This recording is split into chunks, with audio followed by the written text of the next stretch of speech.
আপনি কি কখনো জলকে নিজের মুঠোতে ধরে রাখার চেষ্টা করেছেন? চলুন আজ করা যাক।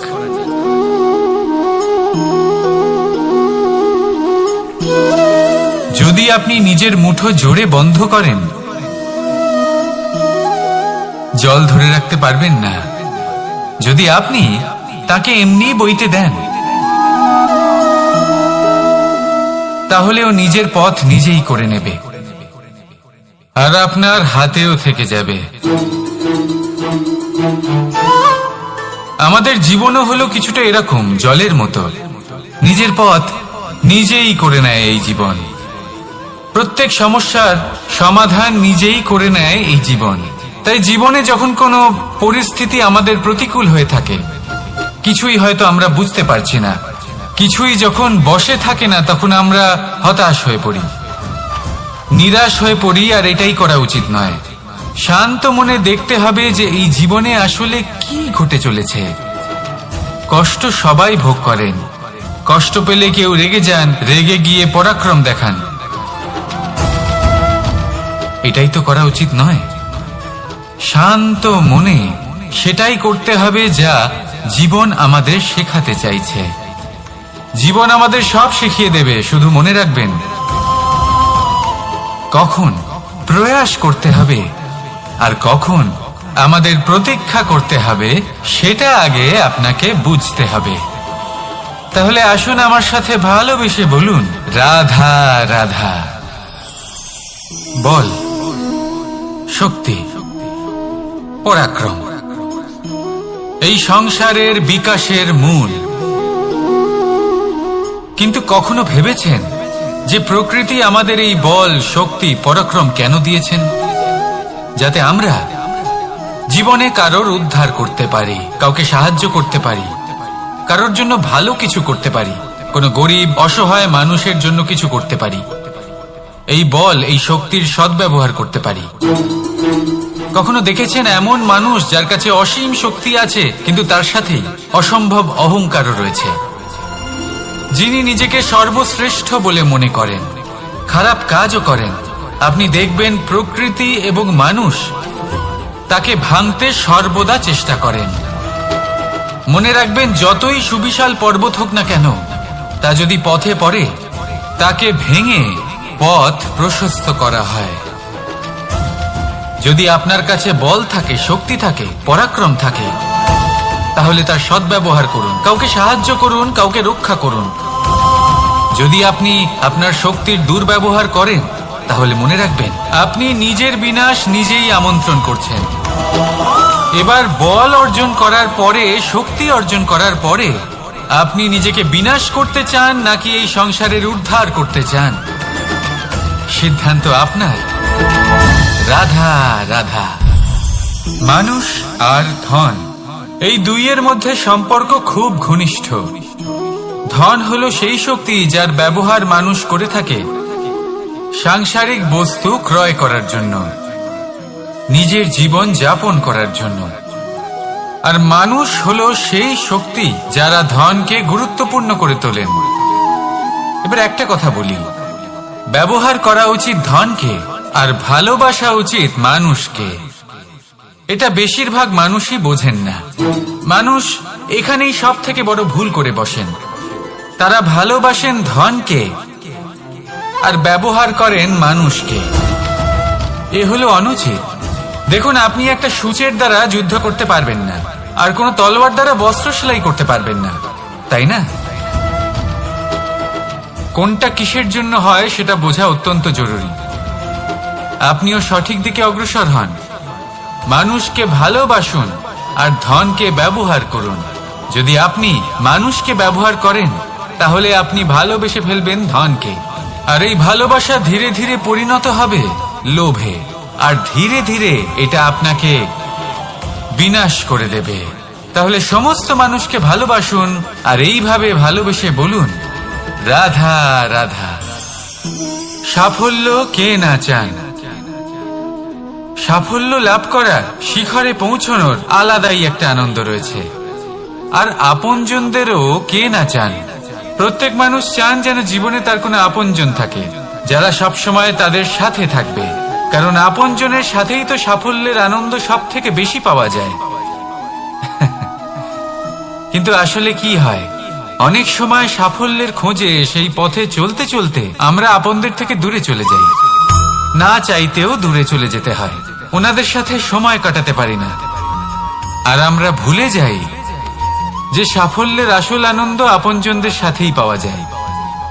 সফল হওয়ার পরে আপনদের সাথে দেখা হলে তাদের চোখে আমাদের জন্য যে আবেগ থাকে, যে সম্মান, যে প্রেম থাকে, সেটাই হলো আসল পুরস্কার। আমরা সেই কথা ভুলে যাই এবং একা হয়ে পড়ি। বেশিরভাগ সময় এটাই হয়, বেশিরভাগ সময় সফল মানুষগুলি একা হয়ে যান। এবার আপনি কি চান? আপনি অসফল হয়ে দিনগুলি একাকিত্বে কাটাতে চান, নাকি সফল হয়ে আপনজনদের সাথে আনন্দে থাকতে চান? সেই সিদ্ধান্ত আপনার। সাফল্যের পেছনে ছুটুন, নিজেকে উজাড় করে দিন, কিন্তু আপনজনদের সঙ্গ ত্যাগ করবেন না। সেই আপনজন যারা আপনার সাফল্যের জন্য দায়ী, সেই আপনজন যিনি আপনার সাফল্যে আনন্দ পান, সুখ লাভ করেন, তাদের কখনো ত্যাগ করবেন না। আসুন আমার সাথে ভালোবেসে বলুন, রাধা রাধা। ভগবান আর ভক্ত যখন একাকার হয়ে যায়, যখন ভক্ত তার ভগবানের প্রতি এবং নিজের জীবনের উদ্দেশ্যের প্রতি সম্পূর্ণরূপে সমর্পিত হয়, তখন জন্ম নেয় ভক্তি। এই সংসারের সমস্ত আশা হয়তো আপনার সঙ্গ ত্যাগ করে দিতে পারে, তখনও ভক্তি সাথে থাকবে। ভক্ত আর ভগবান যখন একাকার হয়ে যায়, তাদের মধ্যে কোনো পার্থক্য থাকে না। তারা এক হয়ে যায়, এক ব্যক্তিত্ব, এক অস্তিত্ব। সেই জন্য কখনো জীবনে যে কোনো রূপেই, যে কোনো প্রকারেই, যে কোনো ঈশ্বরকে মান্য করুন। মনের মধ্যে শ্রদ্ধা ভাব জাগ্রত করুন, মনে ভক্তি ভাব জাগ্রত করুন। এই সমগ্র সংসারে সব কিছু আপনাকে ছেড়ে চলে গেলেও তখনও এই ভক্তি শুধুমাত্র আপনার উত্থান ঘটাবে। তাই মনে ভক্তি জাগ্রত করুন আর আমার সাথে ভালোবেসে বলুন, রাধা রাধা।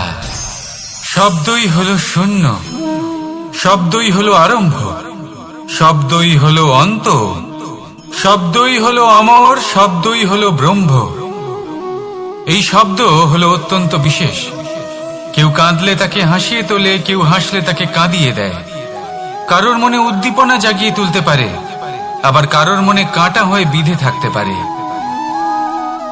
একটা অত্যন্ত গুরুত্বপূর্ণ কথা, যা বোঝা অত্যন্ত আবশ্যক। আপনার মন, আপনার হৃদয় যতই শুদ্ধ হোক না কেন, যতই পবিত্র হোক না কেন, আপনার দৃষ্টিভঙ্গি যতই স্পষ্ট হোক না কেন, যদি আপনার কথা পবিত্র না হয়, যদি আপনার শব্দ শুদ্ধ না হয়, তাহলে তা আপনাকে আপনার কর্মফল ভোগ করতে বাধ্য করবেই। একটা সহজ উদাহরণ দিই। আপনার জীবনে এমন কেউ অবশ্যই থাকবেন যাকে আপনি পছন্দ করেন না, যিনি হয়তো অধর্মী মানুষ, যিনি হয়তো দুর্বুদ্ধি সম্পন্ন মানুষ, কিন্তু তার জন্য অপশব্দ প্রয়োগ করলে তার মধ্যে কোনো পরিবর্তন আসবে না, তার মানসিকতা বদলাবে না, শুধু মনে প্রতিশোধ স্পৃহা জেগে উঠবে, মনে হিংসা জাগবে, আর কিচ্ছু নয়। সেই জন্য নিজের শব্দকে নিয়ন্ত্রণ করুন, নিজের কথা সংযত করুন। শ্রেষ্ঠ থেকে শ্রেষ্ঠতর মানুষকেও সাবধানী হতে হয়, কারণ যদি এই শব্দের প্রয়োগ সঠিক না হয়, তাহলে আজীবন মানুষকে নির্বাক হয়ে থাকতে হতে পারে।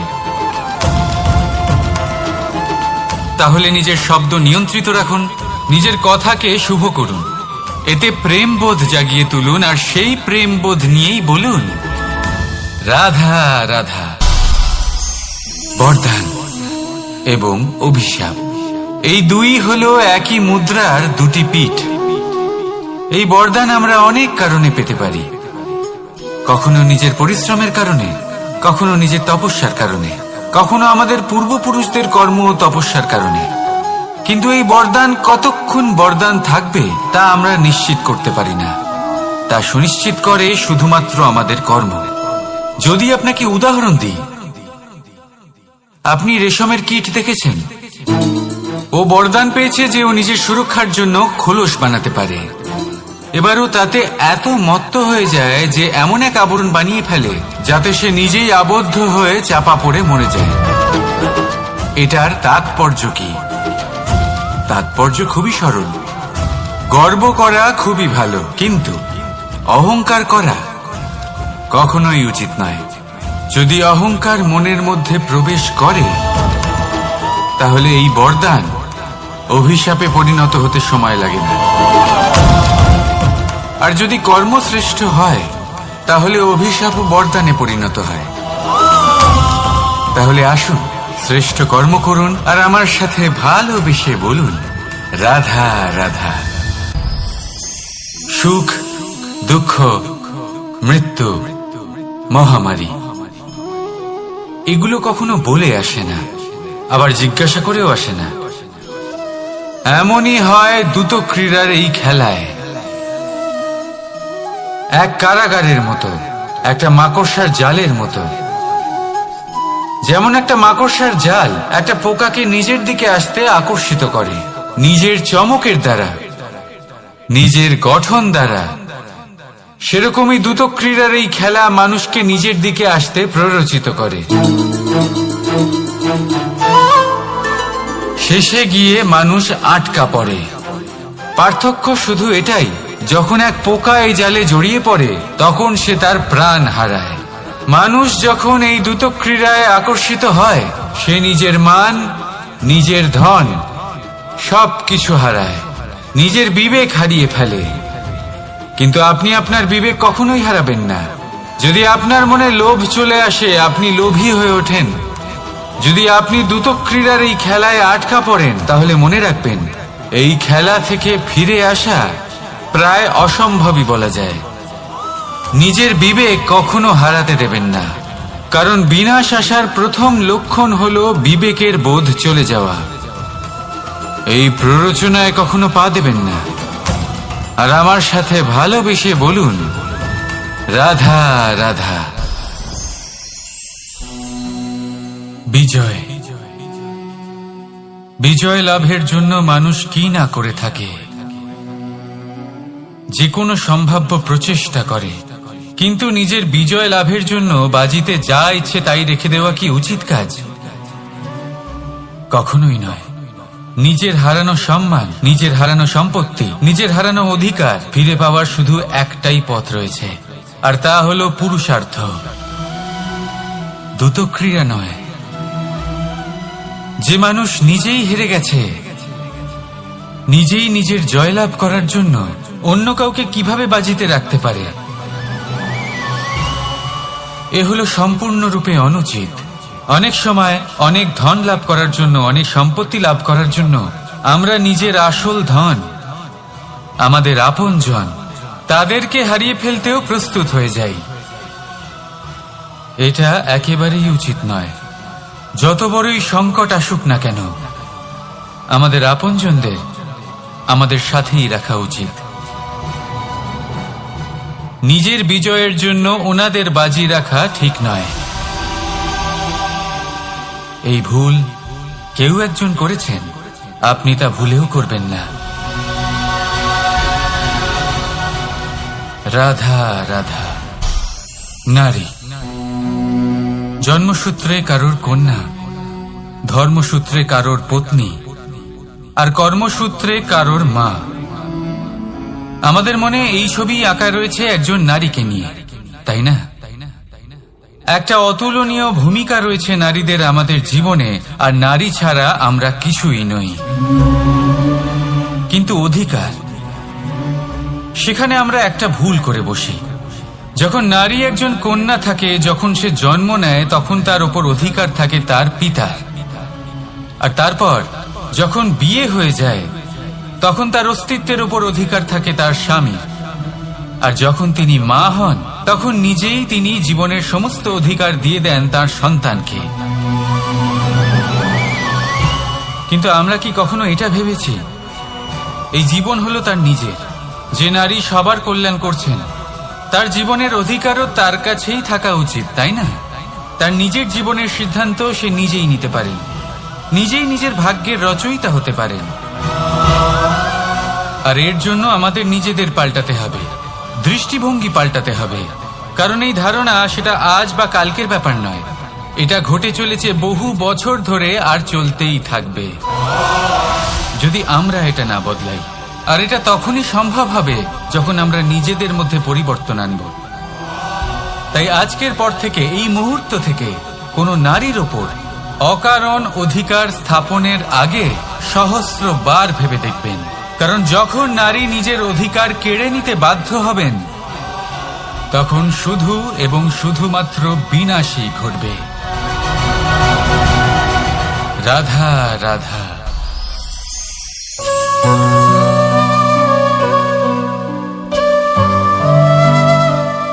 নারী, পুরুষরা যাকে নাম দিয়েছেন ত্রিয়া, কেন দিয়েছেন, কে দিয়েছেন, কেউ তা জানে না। কথায় আছে, পুরুষরা ভাবেন যে ত্রিয়া, ভাবেন একরকম, বলেন অন্য কিছু, আর করেন অন্য কিছুই। কিন্তু সত্যিটা কি এটাই?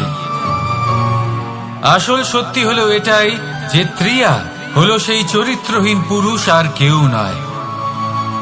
সেই পুরুষ যারা নারীকে বলেন যে আপনি হলেন মা, আপনি হলেন দেবী, আপনি হলেন বোন। আর ভাবেন কি? ভাবেন যে এই নারী হলো আমাদের পায়ের ধুলো আর কিচ্ছু নয়। আর কি করেন?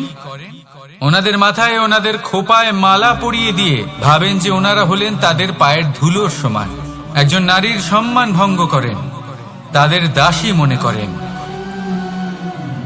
ভুলবেন না, যত্র নারীয়াস্ত পূজ্যন্তে রমন্তে তত্র দেবতা। অর্থাৎ যেখানে নারীকে পুজো করা হয় সেখানে ঈশ্বর বাস করেন, আর যেখানে নারীকে অপমান করা হয় সেখানে ঈশ্বর এবং ভাগ্য এই দুই রুষ্ট হয়। মনে রাখবেন, যদি নারী কল্যাণকারী হতে পারেন তাহলে নারী মহাচণ্ডী রূপও ধারণ করতে পারেন। যদি একজন নারী মাতা হয়ে জন্মদান করতে পারেন তাহলে নারী মৃত্যু হয়ে বিনাশও করতে পারেন। যেখানে নারী অপমানিত হবেন সেখানে মহান ভারতও মহাভারতের পথে অগ্রসর হতে পারে।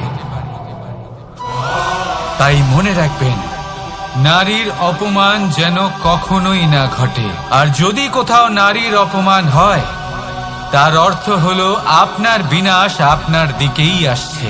আর এটা হলো তার প্রথম পদক্ষেপের প্রথম পদধ্বনি।